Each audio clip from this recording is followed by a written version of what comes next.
Rajkot range ડીઆઈજીપી સરની સૂચના મુજબ તેમજ જામનગર શહેરના પોલીસ અધિક્ષક દ્વારા જેટલા પણ સાયબર ક્રાઇમના અપરાધો બનતા હોય છે તેમાં તાત્કાલિક આરોપીઓને પકડવાની અગાઉથી સૂચના થયેલી છે. તેના અનુસંધાને Jamnagar cyber crime police station દ્વારા અગાઉ એક 7/2026 ગુનો નોંધવામાં આવેલો હતો.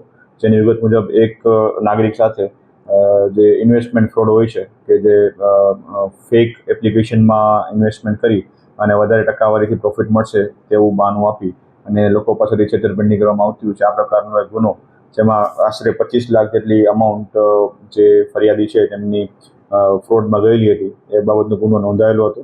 જેમાં આ બાબતનો જે એકાઉન્ટમાં પૈસા ગયા હોય તેની તપાસ ચાલતી હતી.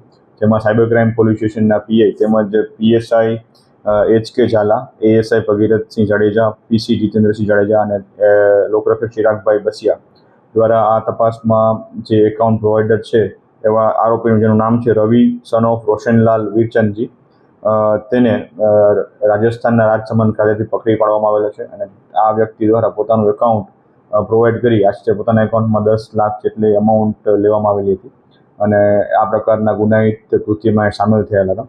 તો આ આરોપીને હાલ કાયદેસરની અટક કરી અને એની આ જે રિમાન્ડની પ્રોસિજર છે એ હાલમાં કરવામાં આવી રહી છે. આ વ્યક્તિ દ્વારા પોતાનો જે એકાઉન્ટ છે એકાઉન્ટ આવા સાયબર ફ્રોડના નાણાંઓની આપ-લે માટે યુઝ કરવામાં આવતું હતું અને અલગ અલગ દેશના અલગ અલગ રાજ્યોમાંથી આ વ્યક્તિના એકાઉન્ટ ઉપર ઘણા પ્રકારની સાયબર ફ્રોડો અગાઉ પણ થયેલા હોવાનું અમારા ધ્યાને આવેલું છે.